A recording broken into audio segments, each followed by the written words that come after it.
அனிருத் எனக்கு நல்லா பண்ணுற மாதிரி எனக்கு ஒரு ஃபீலிங். ஏன்னா வந்து அவர் வந்து கம்ப்ளீட்டாக அந்த யங்ஸ்டர்ஸை வந்து கேப்சர் பண்ணி வச்சுட்டாரு. ஹீஸ் லைக் ஒரே அடிதடி சண்டையா இருக்கு வீட்டில். அப்பா இவனுக்கு தான் சப்போர்ட் பண்றாங்க. ஸோ எனக்கு கோவம், அப்பா அவனுக்கு மட்டும் சப்போர்ட் பண்றீங்க அப்படின்னு சொல்லிட்டு. இருக்கிற தொழில்னாலுமே அதை சின்சியரா நம்ம பண்ணணும். அப்ப பலன் கிடைக்குது கிடைக்காதுங்கிறது நம்ம கையில் இல்லை. ஸோ ஒரு கேட்சி பெட்டு ஒன்று போடுறாங்கன்னு வைங்களேன், அது அந்த இடத்துல போட தோணணும். அது அப்பனா எல்லாருமே பெரிய மியூசிக் டைரக்டர் ஆயிடலாம். பிடி பிரைம் நேயர்களுக்கு வணக்கம். இசைஞானி குடும்பத்திலிருந்து பிறந்த முத்துக்கள்ல ஒரு முதல் முத்து நம்ம கூட இருக்காங்க. ஆக்சுவலி நமக்கு ஒரு டேஸ்ட் வேரியேஷன் கொடுத்ததே வந்து அப்பா கிட்ட நம்ம நிறைய விதமான பாடல்கள் கேட்டிருப்போம். ஆனா அவங்களோட பிள்ளைகள்ல முதல்ல நமக்கு ஒரு டிஃப்ரெண்டான சாங் வேரியேஷன்ஸ் இது மாதிரியும் வாசிக்கலாமா, அவரோட சாயல் லைட்டா வருதா இல்லையா அப்படின்னு மக்களை நிறைய குழப்ப வச்ச ஒரு மியூசிக் கம்போசர் நம்ம கூட இருக்காரு. ஸோ வணக்கம் சார். கார்த்திக் ராஜா சார், எப்படி இருக்கீங்க? ரொம்ப நாள் ஆச்சு ஆக்சுவலா உங்களை பார்த்து. எங்கேயாவது பிடிப்போமான்னு பார்த்தா இன்னைக்கு இங்க பிடிச்சிட்டோம், அதுலயே ஹாப்பியா அப்பா பிடிச்சிட்டோண்டா அப்படின்ற மாதிரி இருந்தது.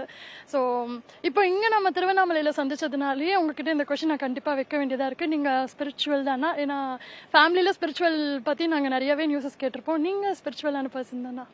எனக்கே தெரியாதுங்க, என்னெல்லாம் கேட்காதீங்க. ஸோ ரொம்ப நாள் ஆச்சு உங்ககிட்ட மறுபடியும் அதே கேள்விகளை திருப்பி கேட்குறோம். ஆனால் ஃபர்ஸ்ட் விஜயகாந்த் சாரோட படத்தின் மூலயமா ஸ்டார்ட் பண்ணி இங்கே திரையுலகத்துக்கு நீங்கள் இன்ட்ரடியூஸ் ஆறீங்க. இப்போ ஒரு டக்குன்னு ஒரு ரிவைன் போயிட்டு வந்தோம்னா அப்போது உங்களுக்கு ஒரு மனநிலை எப்படி இருந்தது? இத்தனை வருஷம் ஆயிடுச்சு, சக்ஸஸ்ஃபுல்லான கார்த்திக் ராஜா சாங்கா சூப்பராக இருக்கும்டா அப்படின்னு ஒரு மனசில் பிடிச்சிட்டீங்க. ஸோ இப்போ எப்படி இருக்குது சார் உங்களுக்கு? அப்போ யோசிக்கும் போதே நல்ல நிகழ்வா இருக்கு. அதாவது வந்து அந்த ஆப்பர்ச்சுனிட்டி கிடைச்சதுக்கே நான் ரொம்ப நன்றியா இருக்கேன். ஏன்னா வந்து பஞ்சு சார் அப்பாவை இன்ட்ரடியூஸ் பண்ணியிருக்காரு, என்ன இன்ட்ரடியூஸ் பண்ணியிருக்காரு. ஸோ அவரோட ஆசீர்வாதத்தோட ஸ்டார்ட் பண்ண ப்ராஜெக்ட். பஞ்சு சார் தான் மெயின் ரீசன். எங்கள் ஃபேமிலியே இப்படி இந்த நிலைமைக்கு இருக்கிறதுக்கு மெயின் ரீசன் பஞ்சு. அவர் பேர்லேயே அருணாச்சலம்னு வரும், பஞ்சு அருணாச்சலம். ஸோ இவர் தான் வந்து அந்த ரூபத்தில் எங்களுக்கு வாழ்க்கை கொடுத்துருக்காரு. ஸோ அதுக்கு அவருக்கு பஞ்சு சாருக்கு பெரிய, அவங்க ஃபேமிலிக்கு என்னைக்குமே கடன்பட்டிருக்கோம் நாங்கள். சார், கமல் சாரோட காதலா வந்து இப்போ வரைக்குமே காசு மேல காசு வந்து பசங்களாம் இன்னும் ட்ரெண்டிங்ல இருக்காங்க. 2K கிட்ஸ்க்கும் அது ஒரு விருப்பமான பாடலா இருக்கு. ஸோ அந்த படத்தோட அனுபவம் பத்தியும் எங்களுக்கூட பகிர்ந்துக்கோங்க. கமல் சாரோட உங்களோட விளையாடல்கள் எப்படி இருந்ததுன்றதையும் பகிர்ந்துக்கோங்க. அதாவது அந்த டைம்ல வந்து பெப்சி அந்த ப்ராப்ளம் நடந்துச்சு.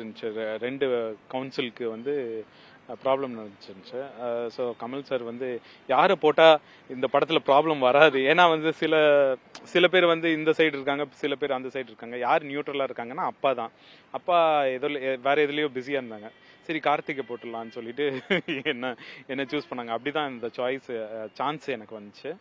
அண்ட் கமல் சார் ஃபோன் பண்ணி சொல்லுவானே சந்தோஷமாயிடுச்சு. அண்ட் சிங்கீதம் ஸ்ரீனிவாஸ் சார், அவர் சார் டைரக்ஷன், வாலி சார் பாட்டெல்லாம் எழுதியிருக்காங்க. அந்த சாங் ஹிட் ஆகிறதுக்கு வாலி சார் தான் காரணம், நான் கிடையாது. வாலி சார். நாங்கள் உழைச்சோம் அந்த சாங்கு நல்லா வரணும், எல்லா சாங்கும் நல்லா வரணும்னு உழைச்சோம். அந்த சாங் வந்து ஹிட் ஆனதுக்கு முழுக்க வாலி சார் தான் காரணம். அது வந்து வாலி சாரோட எழுத்தா இருக்கட்டும், இல்லை கமல் சாரோட குரலா இருக்கட்டும், உங்க மியூசிக்கா இருக்கட்டும், எல்லாமே வந்து அதுல வந்து பயங்கரமா அமைஞ்சிருச்சு அப்படின்னே சொல்லலாம். 3 காம்போவும் சேர்ந்து சூப்பரா வந்திருந்ததுலாம் சொல்லலாம். வந்த புதுசுல உங்களுக்கு இந்த படத்துக்கான வரவேற்பு எந்த அளவுக்கு சார் இருந்தது? அதாவது வந்து டியூன் போடுறது வந்து இப்படி பாடினா ஒண்ணுமே இல்லையா, அது காசு மேல காசு வந்து பாடும்போது தான் அதுக்கு வேல்யூ. ஸோ அந்த வரவேற்பு வந்து எப்படி தெரிஞ்சுன்னா, ஒரு நாள் நான் ஃப்ளைட்டில் விட்டு இறங்கி வரேன். ஆட்டோ டிரைவர்ஸ்லாம் அங்கே எல்லாரையும் பிக்கப் பண்ணுறதுக்காக வெயிட் பண்ணிட்டு இருக்காங்க வெளியில். உங்களுக்கு தெரியுங்களா, ஏர்போர்ட் விட்டு வெளியில் வரும்போது எல்லாரும் நின்றுருக்காங்க. அப்போ தான் ரிலீஸ் ஆயிருக்கு அந்த ஆடியோ. எனக்கு ரிலீஸ் ஆன விஷயமே மறந்துடுச்சு மைண்ட்லேருந்து. ஏர்போர்ட் விட்டு இறங்கி வரேன், ஒரு ஆட்டோ டிரைவர் பார்த்து காசு மேலே அப்படின்னு சொன்னார். எனக்கு அதுக்குள்ளேயும் எப்படி இவருக்கு இந்த பாட்டு தெரியுது அப்படின்னு ஒரு மாதிரி ஆச்சரியமா இருந்துச்சு. தேங்க்யூன்னு சொல்லிட்டு வந்தேன். அதே மாதிரி இந்த ரஜினி சாரோட பாண்டியன் திரைப்படம், அது வந்து பயங்கரமா இருக்கும். பாட்டெல்லாம் வந்து இப்பயுமே நம்ம ஜெம் அப்படின்னு சொல்லி கேட்கக்கூடிய பாடல்கள். ஸோ அப்போ ரஜினி சாருக்கும் உங்களுக்கு கான்வர்சேஷன் எப்படி இருந்தது? அந்த பாட்டை நீங்க கம்போஸ் பண்ணும் போது என்ன மாதிரி இருந்தது? அந்த சாங்குமே பஞ்சு சார் தான் காரணம். எனக்கு இது கார்த்திக் பண்ணட்டும் அப்படின்னு சொல்லிட்டு அப்பாட்ட சொல்லும் போது கார்த்திக் பேர் நான் லான்ச் பண்ண போகிறேன் அப்படின்னு சொன்னாங்க. ஸோ பஞ்சு சார் எல்லாருமே இருந்து தான் எனக்கு அந்த லான்ச் ஹெல்ப் பண்ணி விட்டாங்க.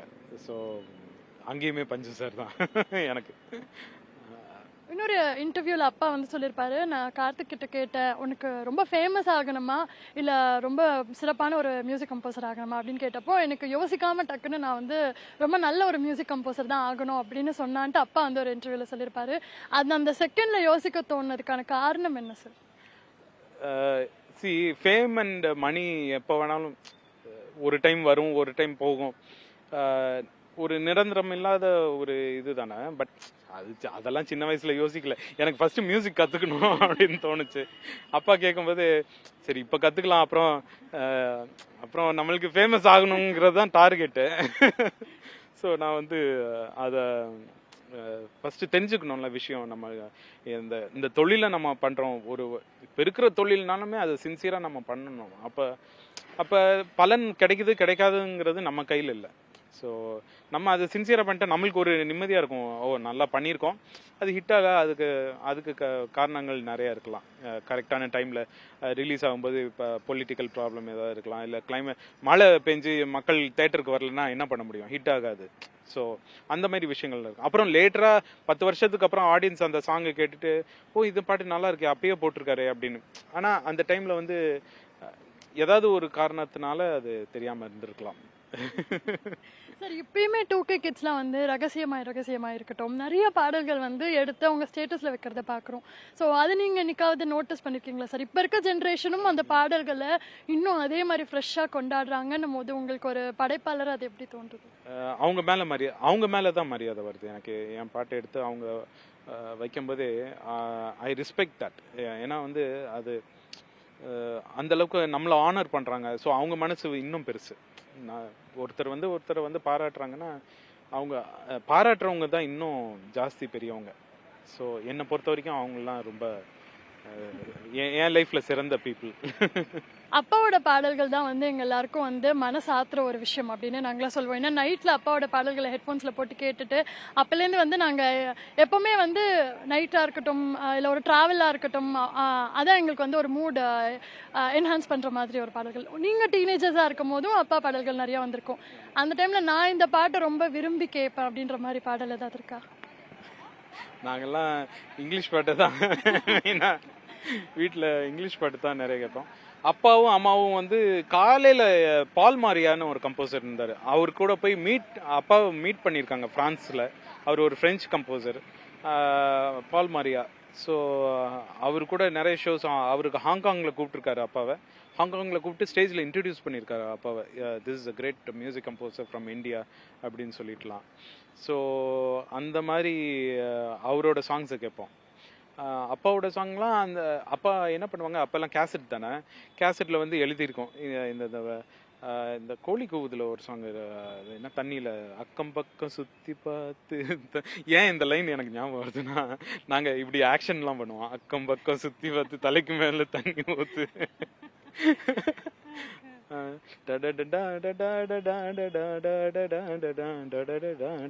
ஏதோ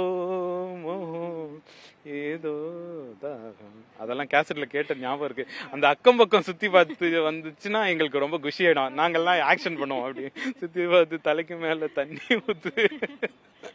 யுவன் வந்து உங்க ஃபேமிலியில யுவன் சங்கர் ராஜா சார் வந்து எக்ஸ்பெக்ட் பண்ணீங்களா? நீங்க என்ன தம்பியா சின்ன பையனா விளையாடிட்டு பார்த்துருப்பீங்க. இப்போ வந்து யங்ஸ்டர்ஸோட hero Yuvan drugs, Yuvan sir தான் அப்படின்னு நிறைய பேர் பச்சை குத்திலாம் நிறைய பேர் இருக்காங்க. ஸோ நீங்க அதை எக்ஸ்பெக்ட் பண்ணீங்களா? உங்களுக்கு வளர்ந்து வரும்போது எப்படி இருந்தது பார்க்கும்போது? எனக்கு ஆக்சுவலா நான் சொல்ல போனா எனக்கு இப்போ ஃபேவரட் சினிமாவில் வந்து சினிமேட்டிக் மியூசிக் வந்து அதாவது நல்லா நிறைய விஷயங்கள் பண்ணால் கூட அனிருத் எனக்கு நல்லா பண்ணுற மாதிரி எனக்கு ஒரு ஃபீலிங். ஏன்னா வந்து அவர் வந்து கம்ப்ளீட்டாக அந்த யங்ஸ்டர்ஸை வந்து கேப்சர் பண்ணி வச்சுட்டாரு. ஹீஸ் லைக் அதெல்லாம் பெரிய விஷயம். என்னதான் நம்ம ஃபாரின்லேருந்து லூப்ஸு இதெல்லாம் யூஸ் பண்ண அந்த லூப்பை அந்த இடத்துல யூஸ் பண்ணணும்னு தோணுது இல்லை. இந்த சவுண்டு இந்த இடத்துல போட்டால் ஹிட் ஆகுது. சில பிட்டு ஏதோ ஒரு பிட்டை ஒரு கேட்சி பிட்டு ஒன்று போடுறாங்கன்னு வைங்களேன், அது அந்த இடத்துல போட தோணணும்ல. அது அப்பனா எல்லாருமே பெரிய மியூசிக் டைரக்டர் ஆயிடலாம்ல, எப்படி அவருக்கு மட்டும் தோணுது? ஸோ இட்ஸ் லைக் எனக்கு ஃபேவரட் ஆயிட்டாரு அவரு. அந்த மாதிரி நிறைய இப்போ இமான் எல்லாரும் நல்லா பண்றாங்க, ரொம்பவே நல்லா பண்றாங்க. அதுல இவனும் ஒன் ஆஃப் த யங்ஸ்டர்ஸ் இதுவா இருக்கிறதுனால எனக்கு ரொம்ப சாங்ஸும் பிடிக்கும். யுவனோட சாங்ஸ்ல ஏதாவது நீங்க ரொம்ப என்ஜாய் பண்ணி கேட்ட பாடல்கள் ஏதாவது இருக்கா? ஒரு கல் ஒரு கண்ணாடி அந்த சாங் எனக்கு ரொம்ப. ஸோ வீட்டில் உங்களோட கான்வர்சேஷன் எப்படி இருக்கும் சார்? இப்போ அப்பா நீங்கள் தம்பி 3 பேரும் ஸ்டார்ட் பண்ணுறீங்கன்னா அங்கேயுமே வந்து இசை சம்பந்தமான கேள்விகள் அந்த மாதிரி தான் இருக்குமா, இல்லை அதை தாண்டி உங்களோட அனுபவங்கள்னு எதை ஷேர் பண்ணிப்பீங்க? இப்போ ஒரே அடிதடி சண்டையா இருக்கு வீட்டில். அப்பா இவனுக்கு தான் சப்போர்ட் பண்றாங்க. ஸோ எனக்கும் அப்பா அவனுக்கு மட்டும் சப்போர்ட் பண்றீங்க அப்படின்னு சொல்லிட்டு ஏதோ ஒன்று சப்போர்ட் பண்ணிட்டு இருக்காங்க, எனக்கு தெரியாது. சும்மா ஜாலி சண்டைஸ் அவ்வளோதான். ஆமா எல்லா வீட்லயும் இருக்கும். ஆனா நீங்க 3 பேருமே பவதாரணி சாங்ஸ் எல்லாம் வந்து கேட்கும் போதே என்ன வாய்ஸுங்க அப்படின்ற மாதிரி தான் இருந்தது. இது அப்பாவை பார்த்து வந்ததுனாலே உங்களுக்கு இந்த இசை அனுபவம் 3 பேருக்குமே வா? நான் தான் ஆக்சுவலா சினிமால வருவேங்கிறது எனக்கு கொஞ்சம் கூட எனக்கு தெரியாது. நான் வருவேங்க இதுல வருவேன்னா ரொம்ப தற்செயலான ஒரு நிகழ்ச்சி. எனக்கு மியூசிக்னா ஒரு கிரேஸு, பட் ஒரு மியூசிக் டைரக்டர் ஆனுங்கிறது அது கடவுள் எழுதின விஷயம், நம்ம கையில் சுத்தமாக இல்லை. அது இன்னைக்கு இந்த கச்சேரிக்கு வர சொல்லியிருக்காங்கன்னா அதெல்லாம் பெரிய விஷயம். எனக்கெல்லாம் ரொம்ப அபூர்வமான ஒரு சான்ஸ். அடுத்த தியேட்டர்ல எப்போ சார் உங்க பாடல்லாம் நாங்கள் கேட்டு வைப் பண்ண போறோம்? எப்போ எதிர்பார்க்கலாம்? வருது, இந்த ஒரு படம் ரிலீஸ் ஆக போகுது. காம்ப்ளெக்ஸ்னு ஒரிஜினல் நேம் இப்போ டைட்டில் மாத்துறாங்க. ஸோ அது வரப்போகுது. இப்போ இங்க திருவண்ணாமலையில நீங்க கச்சேரிக்காக வந்திருக்கீங்க, உங்க ஸ்டூடெண்ட்ஸ் எல்லாம் நிறைய பேர் பார்த்தோம் ப்ராக்டிஸ் பண்ணிட்டு இருக்கிறத. ஸோ இதை பத்தி எங்களுக்கு ஏதாவது ஒரு ஃபியூ வேர்ட்ஸ் ஷேர் பண்ணிக்கோங்க சார். இது ஒன்றும் இல்லை, கோயிலில் பக்தி சாங்ஸ் தான் சொன்னாங்க. ஸோ பக்தி சாங்ஸை அதை ஒழுங்காக பெர்ஃபார்ம் பண்ணணும் அப்படிங்கிறது தான். லாஸ்ட்டாக ஒரே ஒரு கொஸ்டின், உங்களுக்கு இந்த இங்கிலீஷ் சாங்ஸ் எல்லாம் நிறையா பிடிக்கும்னு சொன்னதுனால அந்த கம்போசிஷன் பற்றி இல்லை அதில் உங்களுக்கு பிடிச்ச ஆர்டிஸ்ட் யாராவது பற்றி ஷேர் பண்ணிக்கலாம்? சின்ன வயசில் மைக்கேல் ஜாக்சன் எல்லாருக்கும் பிடிச்ச. என்னன்னா